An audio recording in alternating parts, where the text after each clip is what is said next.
एक कागभूषण नाम के एक महात्मा हुए हैं और गरुड़ जी के साथ उनकी एक बार गोष्ठी हुई।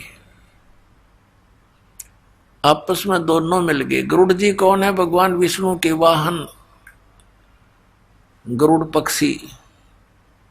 अब ये देवता होते हैं और ये बोलते हैं मनुष्य की तरह, इनके अच्छे विचार हैं, भले ही वहां पशु योनि में है, वो पक्षी योनि में। और कागभूषण भी ऊपर से मुंह काग का है, उसका कौवे का, बाकी शरीर उसका देवताओं जैसा है, ऐसी उसकी व्यवस्था है। तो जब वो अपनी कथा सुनाता है, गरुड़ जी ने पूछा, हे कागभूषण, आप के पास बैठने से मुझे बड़ी शांति होती है और आप परमात्मा के भजन में दिन रात लगे रहते हो। आपने ये स्थिति, ये गति कैसे प्राप्त की? अब कागभूषण ने कहा कि गुरुदेव, मेरी लंबी कहानी है, समय हो तो सुनाऊं। गरुड़ जी ने कहा कि आप सुनाइए, मैं सुनने का, जानने का इच्छुक हूं। तो कागभूषण जी सुनाने लगे कि गुरुदेव, एक बार मनुष्य जीवन था मेरा और उससे पहले भी मैंने असंख्यों मनुष्य जीवन नष्ट कर लिए थे, कभी भक्ति पर मैं लगा नहीं। एक समय क्या हुआ कि हम दो बहन दो भाई थे, मेरे माता पिता थे, एक भरा पूरा परिवार था और एक ऐसा दुर्भिक्ष पड़ा, यानी अकाल गिर गया, वर्षा हुई नहीं, अन्न का अभाव हुआ, पत्ते भी, वृक्ष भी सूखने लगे। तो ऐसा भयंकर स्थिति आ गई कि मनुष्य को मनुष्य खाने लग गया। सब वृक्ष भी खा लिए, पत्ते भी खा लिए, कूट कूट के बाड़े भी खा चुके, मनुष्य को मनुष्य खाने लग गया। उस स्थिति में मेरे माता पिता और भाई बहन, यानी मेरा परिवार, सब मेरी आंखों के सामने मर गए। मैं 20 वर्ष की उम्र का था, भाई छोटे, बहन छोटी थी, वो भूख ज्यादा समय तक सहन नहीं कर सके। माता पिता वृद्ध थे, वो भी मृत्यु को प्राप्त। अब मैंने भी वहां से निकलकर अपनी जान बचानी चाहिए, तो मैं अवंतिका नगरी में चला गया। वहां पर अकाल नहीं था, वहां पर मेरी जान बची, भोजन खाया, लेकिन मेरे माता पिता, मेरे भाई बहन मेरी आंखों के सामने तड़प तड़प कर, रो रो कर मरे थे भूखे। उस स्थिति से मैं बहुत दुखी था और ये सोचा करता था, हे परमात्मा, ये क्या जीवन हुआ? कल तक तो देखो हम कितने ठाठ से भाई बहन माता पिता के साथ प्यार से रह रहे थे, आज मेरा सारा नाश हो गया, ये क्या हुआ? क्योंकि इंसान जब घना दुखी होले है तब उसने परमात्मा का आश्रय दिखाई देता है। एक मंदिर में एक शिव का भक्त ब्राह्मण कथा कर रहा था, तो मैं वहां जाकर बैठ गया कि यहाँ कोई रोटी टोक मिलेगा। ब्राह्मण कथा कर रहा था, सभी उठकर चले गए, मैं बैठा रह गया। ब्राह्मण ने पूछा कि आप कैसे बैठे हो बेटा? मेरी आंखों से आंसू गिरने लगे। ब्राह्मण बड़ा दयालु था, उसने कहा, क्यों रो रहा है बेटा, बता, अपना दुख बता। मैंने सारी कहानी बताई ब्राह्मण को। उसने कहा, बेटा तू मेरे पुत्रवत है, मेरे पास रहे, इस मंदिर में सेवा कर, रोटी खा, चिंता ना कर बेटा। यहाँ तो पता नहीं क्या क्या आपदाएं मनुष्यों पर आती है, और तुम्हारा संस्कार था, उनका इतना ही समय था, तो काफी संतुष्ट मुझे किया, मैं वहां रहने लग गया। अब वो विप्र प्रतिदिन कथा करे भगवान की और मुझे कहे, बेटा दीक्षा ले ले, भक्ति कर ले। और मेरे मन में कति इच्छा नहीं हो नाम लेने की, मैं टाल मटोल कर दूं, जी फिर देखूंगा। अब कागभूषण जी बता रहे हैं गरुड़ जी को कि ऐसे 6 महीने बीत गए, रोज कथा सुनूं, बैठा रहूं, कति हृदय में बातें नहीं आवे, अग नाम ले लूं, दीक्षा ले लूं। 6 महीने तक जब ये कथा सुनता रहा और विपर मेरे को प्रतिदिन दूसरे तीसरे दिन कह देता, बेटा देखो मनुष्य जीवन परमात्मा की भक्ति के लिए मिला है, इसके बिना तो ये पशु जैसा जीवन है, और देखो यहाँ क्या क्या घटनाएं घट जाती है, ये झूठा संसार है। जबकि मेरे इतनी चोट लग चुकी थी, मैं इतना पापी था, ये कह रहा था काकभूषण कि मैं इतना निकम्मा आदमी था, मैंने असंख्यों जन्म मनुष्य जीवन बर्बाद कर चुका था मैं। और 6 महीने तक लगातार सत्संग सुनकर तब मेरी आत्मा में जगह बनी, थोड़ी सी दीक्षा ले लूं। 6 महीने के बाद मैंने दीक्षा ले ली। फिर क्योंकि ये पिछले 2 पाप हैं, ये कहीं ना कहीं दबाव दे ही जाते हैं। जो गुरुजी कथा किया करते थे, सत्संग सुनाया करते थे, वो मुझे भी याद हो गया। अब गुरुजी अपना घर चले जाते थे, मंदिर में सत्संग आदि करके, फिर बाद में भी भक्त आते रहते थे, तो मैं कथा सुनाने लग गया उनको।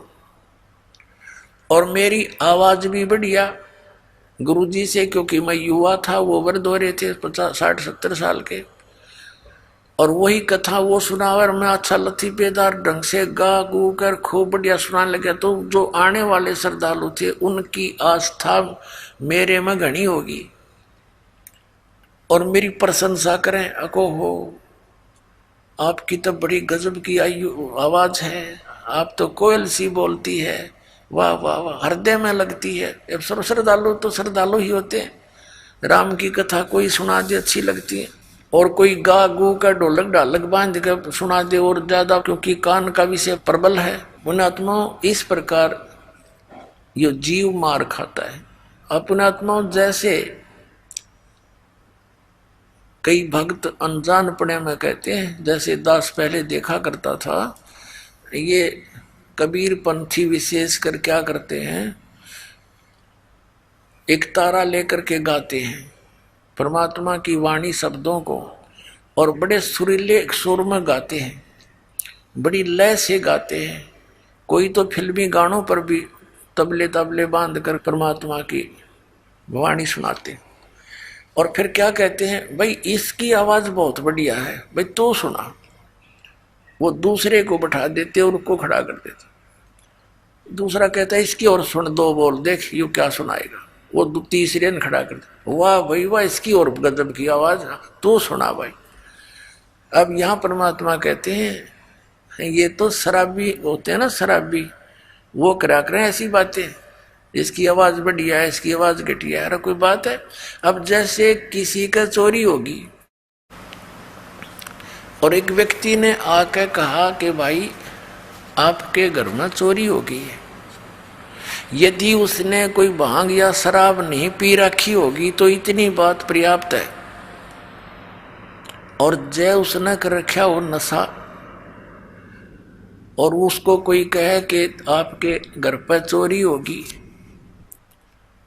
और वो नो कहे चोरी होगी भाई आपके, अब वो नो कहे, नो नहीं गा के सुना, वो कितना अच्छा लगेगा, आपके चोरी हो गई, ये बात तो उसे कहता ही अच्छा ना लगा आदमी, और वो नो कहा हाँ वाह वाह वाह, इसलिए सही बताई। दूसरा और ऐसे क्यों शराबी ये गा सके, शराबी ये बातें कह सकता है, तो दूसरा शराबी फिर और अच्छी तरह लय से गाता है, आपके चोरी हो गई, और वाह वाह वाह क्या बात की, इसने सही बताई।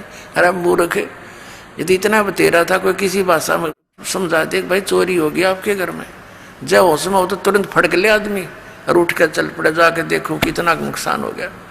और कोई न कहे इसकी आवाज बढ़िया नहीं, इसकी बढ़िया लगी है, तो ये दोनों शराबी हैं वो, यानी अज्ञानी है, मूर्ख है।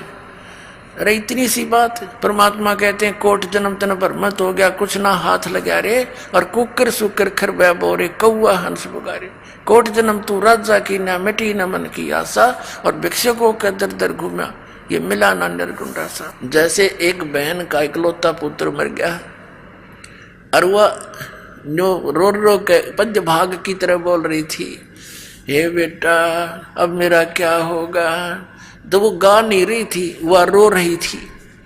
तो संतों ने जो ये शब्द बनाए हैं ये हमारे लिए इसलिए बनाए हैं कि जब आदमी रोते हुए गाता है उसका असर न्यारा होता है।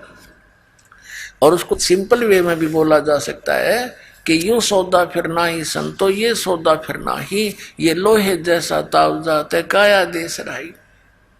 तीन लोक और भवन चतुर्दश सब जग सौदे आही, और दुगने तिगने किए चौगने किन्हों मूल गवाई। फिर क्या बताते हैं कि यो दम टूटे पिंडा फूटे लेखा दरगाह माही, उस दरगाह में मार पड़ेगी त्रिजम पकड़ेंगे बाही। फिर क्या बताते हैं कि बांध पिंजड़ी आगे धर लिया मरघट को ले जाही, अग्नि लगा दिया जद लंबा फूक दिया उस ठाई।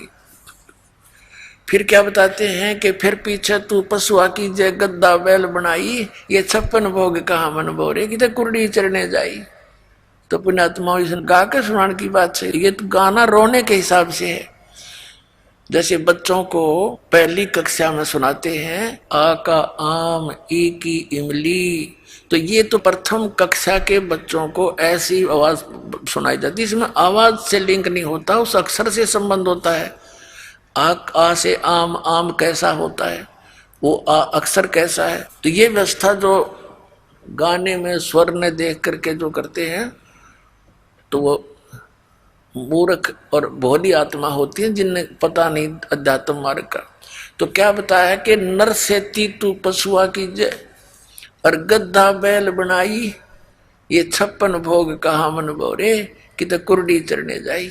बताइए गान की चीज है, ये तो रोण की बातें हैं कि मनुष्य जीवन छूट गया, भक्ति करी नहीं तो गद्दा बैल बनाई। ओए होए, आपकी सुरत, आपकी दृष्टि, सोच, चिंतन उस गधे की जीवनी पर जानी चाहिए। भगवान की वाणी ये दास जब बोलता है नर से तू गधा बनावे गद्दा बैल बनाई, ये 56 भोग कहा मन बोरे कि तो कुर्डी चढ़ने जाए। आज आप देख कितना सुंदर पवित्र आहार करते हो, हैं? रोटी, हलवा, खीर, पूरी, प्यास लगे जो जल पी लें, भूख लगे रोटी खावें, जब भी इच्छा हो जाती है। तो कहते हैं परमात्मा ने ये सुविधा आपको इसलिए दी है कि आप भक्ति करो परमात्मा की, और उसको ना करके फिर क्या होगा, पीछे तू गद्दा बैल बनाई और ये 56 भोग कहा मन बोरे तो कुर्डी चढ़ने जाए। तो ये स्थिति हो जाएगी। तो पुण्यात्मा अब काग बुसड के साथ ये ऐसी ही घटना घटी। 4 बातें सीख के गाना सीख लिया और उसके प्रशंसक हो गए कई, जैसे श्रोता आते थे, उसके अंदर अभिमान भर गया। गुरुड़ जी को बता रहा काग भूषण कि एक दिन मैं बैठा था, आसपास मेरे वो भगत प्रशंसक विराजमान थे। गुरुजी आए मंदिर के अंदर भगवान शिव की पूजा करने के लिए, तो मैंने बैठे बैठे प्रणाम कर लिया, उठा नहीं, मैं उठ के उनका सत्कार नहीं किया गुरुजी का, जो एक नियम होता है। और मैंने सोचा मेरी बेइज्जती हो जाएगी, मेरे चेले बैठे हैं आसपास ही, तो खड़ा होऊंगा तो मैंने अपने आप मैंने सोच लिया, अभिमान हो गया। तो गुरुजी ने तो इस तरफ ध्यान नहीं दिया, क्योंकि उनकी तो धुन थी अपनी पूजा करूं जाके। वो तो मंदिर में भगवान शिव के जो मूर्ति थी वहां बैठ के भक्ति करने गया। अपनात्मा जो दास कथा सुनाना जा रहा है, ये ना समझना कि ये मंदिर की पूजा से उस पुजारी को, पंडित को कोई उपलब्धि थी। वो पूजा तो आप कहीं कर लो, घर पर बैठ के कर लो, सच्चे दिल से जिस भी इष्ट की आप पूजा करोगे, साधना करोगे, जितनी उस इष्ट की सामर्थ्य है उतनी मदद आपकी अवश्य करेगा। कबीर साहब कहते हैं जो जाकी सरना बसे ताको ताकी लाज, और जल सुई मछली चढ़ जाएंगे बह जाते गजराज। अब जैसे जल ऊपर से गिर रहा है ऐसे झरना टाइप, तो उसके सामने तगड़े से तगड़ा हाथी भी, शक्तिशाली हाथी भी खड़ा हो तो उसको भी वो जल बहा ले जाता है और पटक देता ठाके। और मछली को अलाउड कर रखा है उसने, तो कितने घूम, क्योंकि वो उससे एक विशेष लगाव रखती है जल से। उसने उसके अपनी सारे नियम तोड़ दिए उसके लिए। वो उल्टी दिशा में भी ऊपर चढ़ जाती है और ऊपर चली जाती है, फाल से भी ऊपर पहुंच जाती है। तो कहने का भाव यह है कि जैसे आपकी मित्रता एक दरोगा जी से होगी और उसके ऑफिस में आप जाकर सीधे बैठ जाओगे, चाय पिलाओगा, खाना खिलाओगा, बर्फी खिलाओगा, और उसके सत्र का जो काम होगा पहला करेगा आपका सबसे पहले। और वहाँ वैसे दरोगा के थाने में जाना आम आदमी की हिम्मत नहीं, और वो उसके लिए एक आम बात होगी। ऐसे ही कोई डीसी से मित्रता किया हुआ तो उस सत्र की, अपने सत्र की जो भी सहयोग सहायता है अपने मित्र को वो डिप्टी कमिश्नर भी देता है। और इसी प्रकार किसी की मंत्री से जान पहचान है तो मंत्री अपने सत्र का लाभ देगा ही देगा, और जिसकी मुख्यमंत्री से है इसी तरह जानो आगे प्रधानमंत्री से जिसकी मित्रता होगी तो उसके आगे पे सारी ये फेल होगी। अब कहते हैं जो जाकी सरना बसे ताको ताकी लाज, और जल सो ही मछली चढ़ जाए ये बह जाते गजराज। तो भगवान शिव की साधना करता था, सच्चे दिल से करता था, तो भगवान शिव भी कोई छोटी बात नहीं, एक विभागीय मंत्री है इस 3 लोक में, काल के एक ब्रह्मांड में। अब जब वो ये पुण्यात्माओं ये कंसेप्ट साथ साथ इसलिए क्लियर करने पड़ते हैं कि आप लोगों के मन में वो पुराना बहुत ज्ञान अड़ा पड़ा है, कति यहाँ तक ठोक रखे हम, अब वो सारा निकालना पड़ा है, रेग मार मार के कति कूणियाँ भी साफ करना पड़ता है, कहीं पेंट ठीक ना हो। अच्छा जो पेंटर होता है वो रेग मार बड़ा सावधानी से लगाता है सब जगह, कहीं जंग रह गया तो फिर टिकन नहीं देगा, इस लगा लगा खराब हो जाएगा। जब वो पुजारी पंडित जी ब्राह्मण भगवान शिव की पूजा में मस्त हो गया, आकाशवाणी हुई भगवान शिव की उस मंदिर में, कह रे धुरत कागभूषण तेरे को 1 लाख वर्ष तक नरक में डालूंगा। अब उस गुरुदेव ने भी आकाशवाणी सुनी, वो उस बच्चे को बुला, बेटा क्या गलती कर दी तूने, भगवान तुझसे क्यों अक्षुब्ध हो गए, अरे माफी मांग, अक्षमा याचना कर। अपने आत्माओं कबीर साहब कहते हैं बहुत प्यारा बालक माँ का, और उससे बढ़कर ससगुरुओं का, माता पिता को बच्चा कितना प्रिय होता है, और कहते हैं उससे भी 100 गुना, कई गुना जो है गुरु को शिष्य प्रिय होता है, क्योंकि वो वचन का पुत्र पुत्री होते हैं उसके, और माता पिता के बंद के होते हैं, तो वो अपना मान लेता उस दिन से, जिस दिन से वो शरण ग्रहण कर ली, नाम ले लिया, और उस दिन से उसके कल्याण के लिए वो हर तरह से सोचता है कहीं इसको हानि ना हो जाए। तो उस गुरुदेव ने कहा हे परमात्मा, हे भगवान, बालक बोला था कोई गलती हुई हो तो माफ कर दो। कहते हैं 1 पैर तक, यानी लगभग 4 घंटे तक 1 पैर तक खड़े रहे, 4 घड़ी का 1 पैर होता है उसे, तो 1 पैर खड़ा रहा, तो फिर प्रार्थना करते रहे। तब आकाशवाणी फिर हुई कि जम के लोग चलो रे भाई, हमरा वचन न खाली जाई। आकाशवाणी में कहा कि जब तू अपने गुरु जी का आदर नहीं कर सकता और मेरी भक्ति कर रहा है तो मेरी के टाट काटेगा तू, यहाँ कर भी एक को बद करेगा। जब पुण्यात्मा एक नियम है मालिक का, परमात्मा कबीर साहब कहते हैं गुरु मानुष कर जानते ते नर कहिए अंध, और महादुखी संसार में आज्ञा काल के फंद। कबीर साहब कहते हैं मम संत मुझे जान मेरा ही स्वरूपम। अब जैसे ये दास है और परमात्मा कबीर जी का भेजा हुआ उसका प्रतिनिधि समझो, उनका दास हो, आपके लिए इस दास को एज ए कबीर परमेश्वर ट्रीट करना पड़ेगा। जब वो राजी होगा, जब वो प्रसन्न होगा, क्योंकि वो भगवान ये दृष्टि रखते हैं कि आज जैसा व्यवहार ये इस मेरे भेजे हुए संत के साथ कर रहा है, अगर मैं इसके स्थान पर होता तो ऐसे ही मेरे साथ ये ऐसा करता। तो क्या बताते हैं, गुरु गोविंद कर जानियो रहियो शब्द समाए, मिले तो दंडवत बंदगी नहीं पल पल जान लगावे। गुरु को परमात्मा जानकर अपना जीवन सफल करे, और मिले जब दंडवत बंदगी नहीं चिंतन खूब करे। तो क्या बताते हैं, जैसे एक गणित का प्रश्न होता है, जैसे गणित का प्रश्न होता है उसमें एक मूलधन ज्ञात करना होता है और वो मूलधन करोड़ों की राशि का होता है। उस ऋण के उस सवाल में, प्रश्न में मूलधन ज्ञात करना पड़ता है। तो सपोज करना पड़ता है, मान लीजिए मूलधन 100 रुपये, और मूलधन 100 रुपये माने बिना वो ओरिजिनल मूलधन नहीं मिल सकता, यानी वो प्रॉब्लम सोल्व नहीं हो सकती, वो प्रश्न हल नहीं हो सकता। उसके लिए मानना पड़ता है, मान ले मूलधन 100 रुपये, वो 100 रुपये वास्तव में मूलधन नहीं होता, लेकिन उसके बिना वो वास्तविक मूलधन मिल नहीं सकता, कभी नहीं।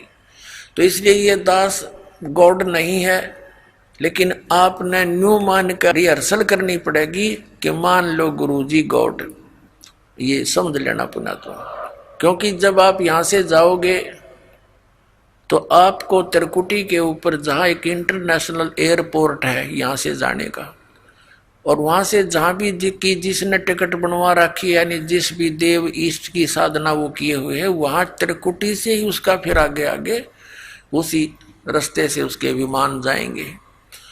तो वहाँ जब आप पहुँचोगे, ये दास खड़ा दिखाई देगा आपको, परमात्मा इस दास के रूप में वहाँ मिलेंगे। और आपकी जैसी श्रद्धा यहाँ होगी ऐसी वहाँ होगी। ये तो रिहर्सल है, एक ट्रायल है।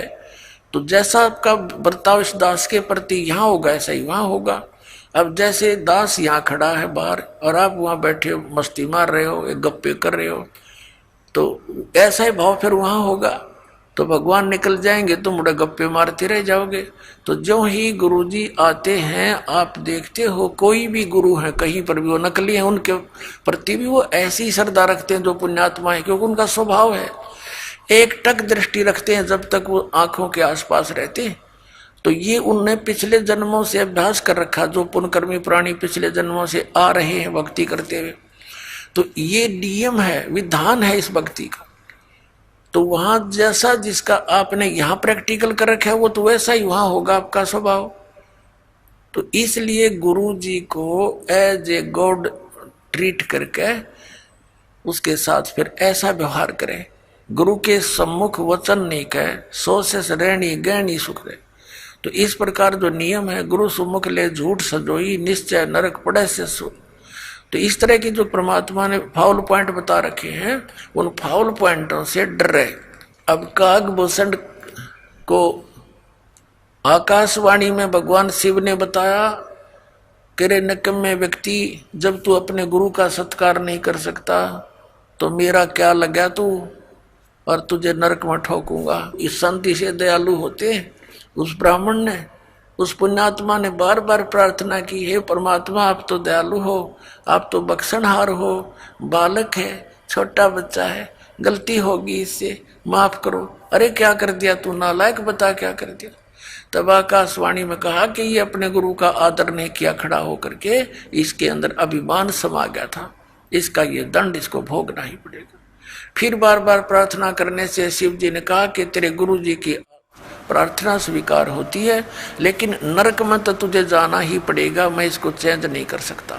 लेकिन उस नरक में तुझे यम के दूत दुखी नहीं करेंगे, ये मैं आदेश दे दूँ। अब उसको इतना सहारा मिल गया, उसकी मृत्यु होगी कुछ वर्षों के बाद, नरक में तो जाना ही पड़ा। लेकिन यहाँ के इतनी सुविधा ये दे सकते हैं, जैसे एक मंत्री की कोई जान पहचान हो जाए, होम मिनिस्टर से कोई उसका मित्र वो रिश्तेदार, और उसकी कैद हो जाती है।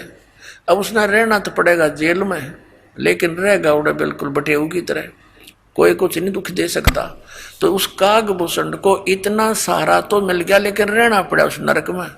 अब जैसे वहां नरक में चाहे कुछ भी ना, कोई यम के दूत दूसरा ने पीटे जब कलजा पाटे, और नरक में हाहाकार माचरी, कोई काटे जा रहे हैं, कोई नरक में ठोक रखे हैं, गंद पड़ा, सड़ांध उठ रही है, रहना वहीं पड़ा। अब दास ये कहना चाहता है इस कथा के द्वारा कि जो पुण्यकर्मी प्राणी हैं, पिछले जन्म मनुष्य जीवन के पाते हुए आ रहे, वो तो भगवान की कथा सुनते ही तुरंत कहीं ना कहीं चिपक जाते हैं, तो उनका स्वभाव है। जैसे दीपक के ऊपर पतंग न चाहते हुए जाकर गिर जाता है, भले ही वो जल जाए, लेकिन उसका स्वभाव है उसको शीतल और उत्तम वस्तु जानकर जाता है। तो जितने भी ये पुण्यकर्मी प्राणी थे, इन नकली संतों काल के दूतों को एक परम संत धनी जानकर उस दीपक की तरह जा चिपके, और 100 साल से बैठे वहां पर। कोई मन में न्योय नहीं आया कि ये नकली आदमी है, इसने कख नहीं पता, ना सतनाम का, ना सतलोक का, ना सचखंड का, और आप भूत बन कर बैठ गए और उन पुस्तकों को पढ़ते रहे श्रद्धा से कि ना जो गुरु जी ने लिख दी वो बिल्कुल सही है। देखो भगत की श्रद्धा ऐसी ही होती है और होनी भी चाहिए, ब्लाइंड फेथ होना चाहिए। लेकिन नकलियों ने उनका दुरुपयोग कर लिया, उनके उस श्रद्धा को उन्होंने दुरुपयोग किया और उनका नाश कर दिया। तो इस कारण से ये दास जो बताना चाह रहा है इस कथा के माध्यम से कि पिछले जन्म के जो पुण्यकर्मी प्राणी मनुष्य जीवन से आए हुए हैं, वो तो तुरंत कहीं ना कहीं कोई ना कोई साधन अपनाए हुए हैं और चुप करके अपने लगे हुए। उन्हें संतुष्टि है कि भगवान की साधना कर रहा हूँ और करनी चाहिए, लेकिन शास्त्र विधि को त्याग का मनमाना आचरण करना भी यूजलेस है। अब क्या बताना चाहता दास के जो भक्ति पर नहीं लगते, कितनी बार कहने से भी नहीं लगते, वो प्राणी हैं जो पिछले जन्मों से मनुष्य जीवन से ना आकर के किसी पशु पक्षी या जड़ योनि वृक्ष आदि की योनि से आए हुए। तो ये गागभूषण बता रहा अपनी सच्चाई कि पिछले जन्म के ना जाने कितने मनुष्य जीवन तो मैंने बर्बाद कर दिए, वो तो कहीं हाथ नहीं लगे। और एक जन्म से मैं स्टार्ट हुआ, मेरे साथ ऐसी भयंकर घटना भी घटनी, फिर भी आत्मा नर्म नहीं हुई इस नीच की। और 6 महीने तक गुरु जी के वचन सुनता रहा, फिर भी मन में नाम लेने की प्रेरणा बनी ही नहीं। और फिर भक्ति पर लगा तो यह अकोबद कर दी, या तो वो लगे नहीं, लगेंगे तो मर्यादा नहीं रख सकते, उनमें कोई न कोई बुरा संस्कार कहीं ना कहीं प्रबल हो ही जाता है। अब फिर भी स्टार्ट होगी किसी ना किसी जन्म से। तो अब दास का कहने का भाव ये है कि जैसे आपका कोई भाई बहन मित्र है, वो नाम ना लेना चाहे तो सत्संग के दौरान हमने अलाउड कर रखा है, अनउपदेशी भी आश्रम में प्रवेश कर सकता है और 4 दिन 3 दिन का सत्संग वो सुन सकता है। उसको अवश्य लावे, 1 दिन 2 दिन 10 20 सत्संग सुन के कभी तो परमात्मा की वरजा होगी उस पर, क्योंकि ये अमृत वाणी है, ये सब सिद्ध वाणी है सुख संवेद की, कबीर परमेश्वर की। जैसे एक किसी को सर्प डस जाता है और वो अचेत पड़ा होता है, एक गारडू एक मंत्र सिद्ध करता है सर्प का विष उतारने वाला, उस मंत्र को बोलता है, एक वाणी होता है, श्लोक सा होता है, उसके बोलने से बार बार बोलने से उस अचेत पड़े व्यक्ति का विष उतर कर वो सचेत हो जाता है। जबकि ना वो सुन रहा है ना उसकी कोई भाषा समझ रहा है, ये बोल क्या रहा है। तो इस परमात्मा की ये वाणी इतनी सवसिद्ध है कबीर जी की, परमेश्वर जी की। परमात्मा प्राप्त जितने भी संत हुए हैं, जैसे आदरणीय गरीबदास साहिब जी, आदरणीय धर्मदास साहिब जी, आदरणीय नानक साहिब जी, आदरणीय मनुकदास साहिब जी, आदरणीय दादू साहिब जी, आदरणीय गरीबदास साहिब गांव छुड़ानी जिला जजरवाड़ी, आदरणीय गीसा दास साहिब जी गांव खेखड़ा जिला मेरठ उत्तर प्रदेश वाले।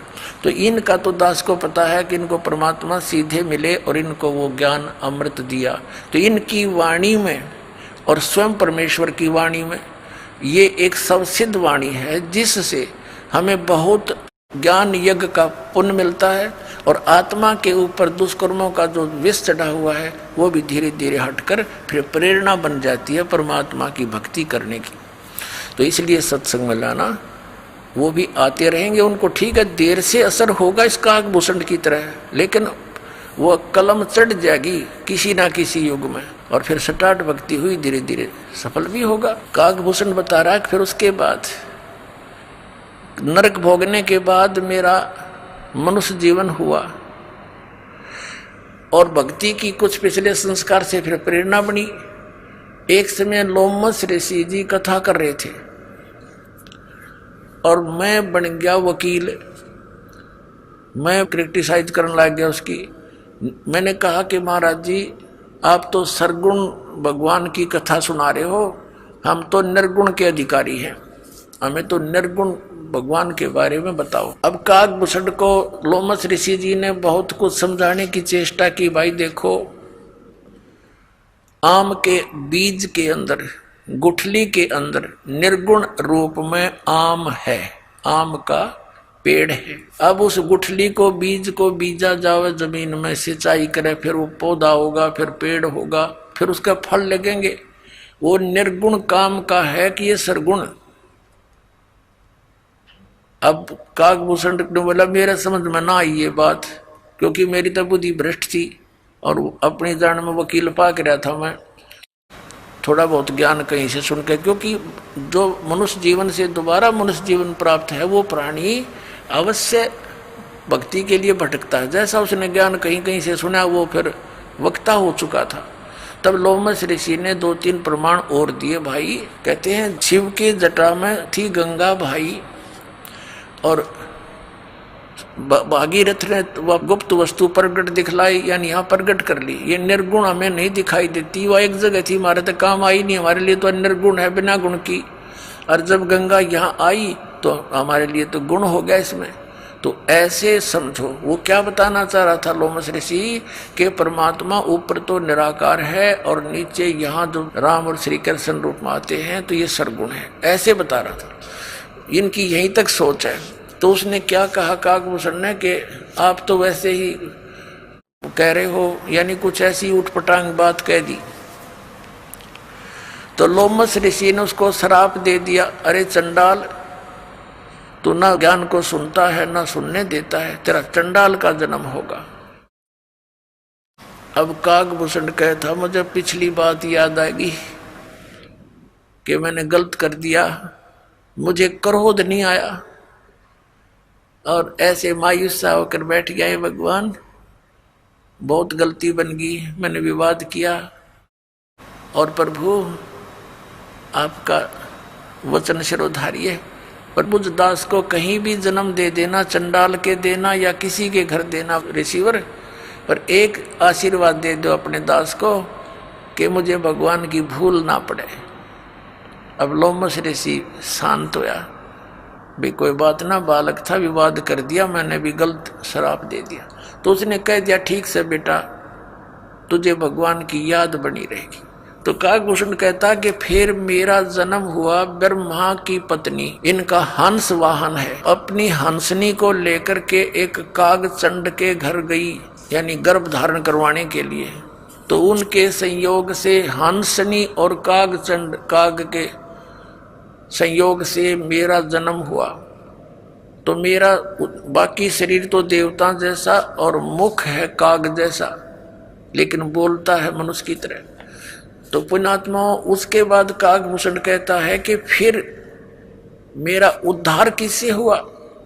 एक जोगजीत नाम के एक संत मिले, उन्होंने मुझे परमात्मा पूर्ण ब्रह्म की साधना की जानकारी दी। ब्रह्मा विष्णु महेश से ऊपर कोई और परम शक्ति है काकभूषण, इन आपके विष्णु जी से शक्तिशाली और परमात्मा है, उसकी भक्ति मैं करता हूं, जिस कारण से ये गति मेरी हुई है। सैकड़ों प्रलय मेरे सामने हो चुकी है और इतनी लंबी मेरी आयु हो चुकी है।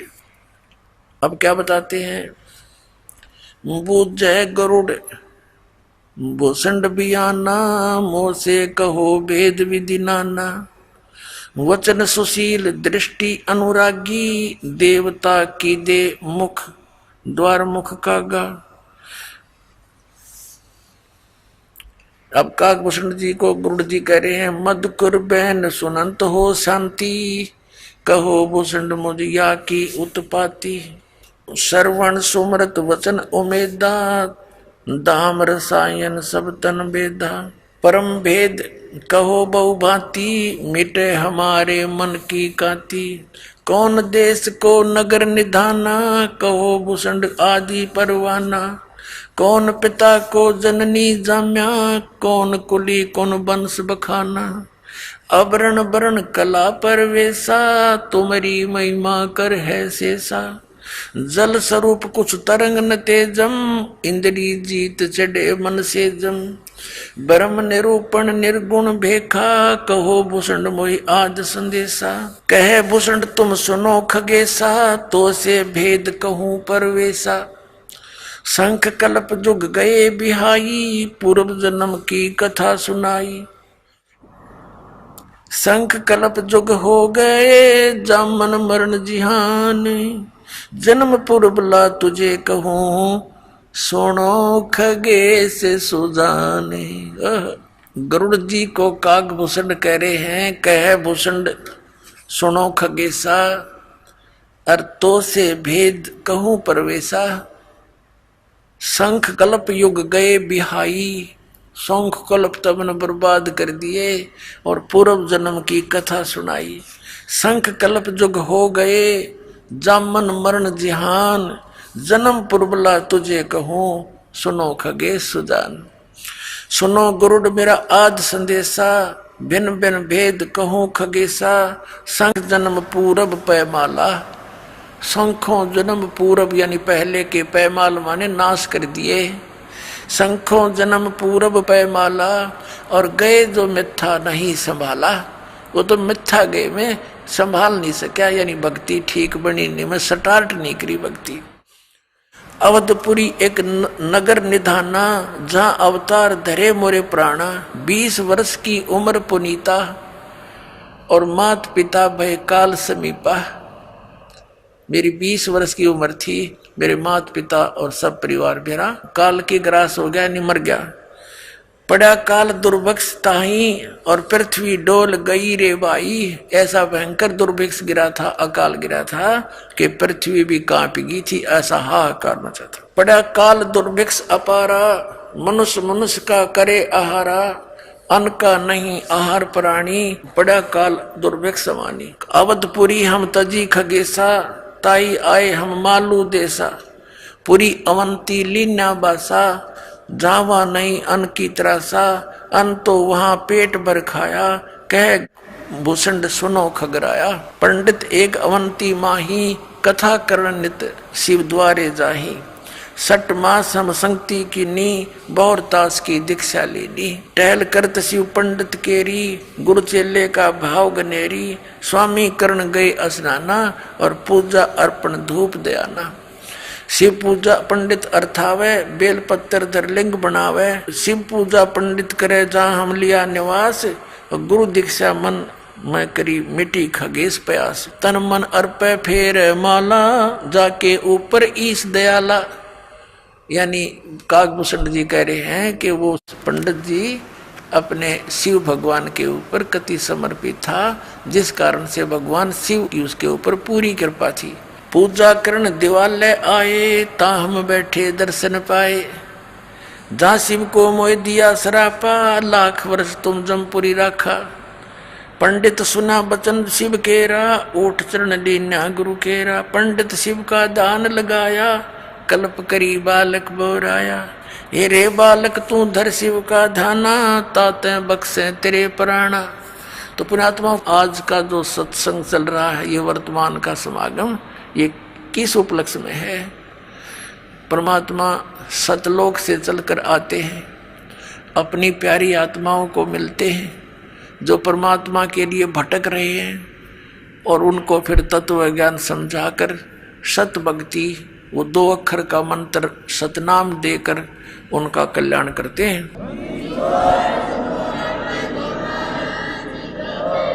तो पुण्यात्मा, आज का जो सत्संग चल रहा है, ये वर्तमान का समागम, ये किस उपलक्ष्य में है? परमात्मा सतलोक से चलकर आते हैं, अपनी प्यारी आत्माओं को मिलते हैं जो परमात्मा के लिए भटक रहे हैं, और उनको फिर तत्व ज्ञान समझाकर सत भक्ति, वो 2 अक्षर का मंत्र सतनाम देकर उनका कल्याण करते हैं। अब काकभूषण जी भक्ति भी कर रहे थे, ऋषि संतों से उपदेश भी ले रखा था। तब परमात्मा गए, बेटा इस साधना से तेरा जन्म मृत्यु नहीं मिट सकता, और पूरी सृष्टि रचना सुनाई। तब काकभूषण ने बताया गरुड़ जी को कि गरुड़ जी, जो साधनाएं आप कर रहे हो, भगवान विष्णु को आप परमात्मा मानकर, ये पूर्ण परमात्मा नहीं है, इसकी तो आप जन्म मृत्यु होती है। अब काकभूषण से ये ज्ञान सुनकर गरुड़ जी की भी आंखें खुल गई। कि भी सचमुच इनकी जन्म मृत्यु होती है। और काकभूषण ने यहाँ तक बताया परमात्मा कबीर जी जो जोगजीत रूप में उनको मिले थे कि बेटा ये ब्रह्मा विष्णु महेश तुम्हारे किसी भी प्रारब्ध के कर्म को कम और ज्यादा नहीं कर सकते। यानी तेरे मृत्यु है तो मृत्यु होगी ही होगी, ये उसमें एक्सटेंड नहीं कर सकते। गरुड़ जी के मन में आया भी बात भी सच्ची है। फिर ये किसी भगवान फिर परमात्मा आकर के गरुड़ जी को भी मिले जब ये चर्चा उनकी चली किसी अन्य रूप में। तो गरुड़ जी को फिर खूब ज्ञान समझाया, उनको मंत्र दिए, प्राथमिक मंत्र देते थे परमात्मा पहले। तो हम क्या करते रहे, जैसे पहले हम परमात्मा के शिष्य बहुत कम होते थे, संसार और काल के पुजारी ज्यादा होते थे, नाम ले लेते थे, कुछ दिन ठीक साधना करते थे फिर छोड़ देते थे। लेकिन वो दयालु हैं, इस पीक टाइम के लिए आप में भक्ति बनाए रखने के लिए वो जगह जगह प्रकट होकर या किसी संत को प्रेरणा कर जाते थे या स्वयं कुछ समय रह करके हमारे कर्म बनवा जाया करते थे, जिस कारण से हमारे मनुष्य जन्म बनते हुए होते हुए आ रहे हैं और आज तक आस्था है भगवान की। और वो यही चाहते थे परमात्मा कि जब तक ये प्राइम टाइम आवे पिछली पीढ़ी का, आस्था बनी रहे मनुष्यों में भगवान की। नहीं तो पुण्यात्माओं अगर 100 वर्ष और लेट हो जाता ये समय आज जो चल रहा है, राम नाम कहनिया भारत में नहीं पाओ, या सच कर बता देता हूं आपको, कति नाश हो जाता भक्ति का। क्योंकि जितने ये पंथ हैं ये सब शास्त्र विरुद्ध साधना कर रहे हैं, और जितने भी हिंदू धर्म के हमारे गुरुदेव हैं ये वेदों और गीता के विपरीत ज्ञान देकर वो साधना करवा रहे हैं जो कति यूजलेस है। और जिस कारण से हमें भगवान की राहत मिल नहीं रही, हम लुटेरे बन गए, हम रिश्वत लेने लग गए, हम मिलावट करने लग गए, जिससे धनी बनना चाहते हैं और दूने दुख आने लग गए प्राणियों। तो इस परमात्मा ने आकर के यहाँ तक आपको आस्था बनाए रखनी थी और अब संभाल लिया। अब आपको वो लाभ मिलेंगे जो भगवान दिया करता है। आपको यहाँ भी सुख देगा जो आवश्यक होंगे आपके लिए, और आपको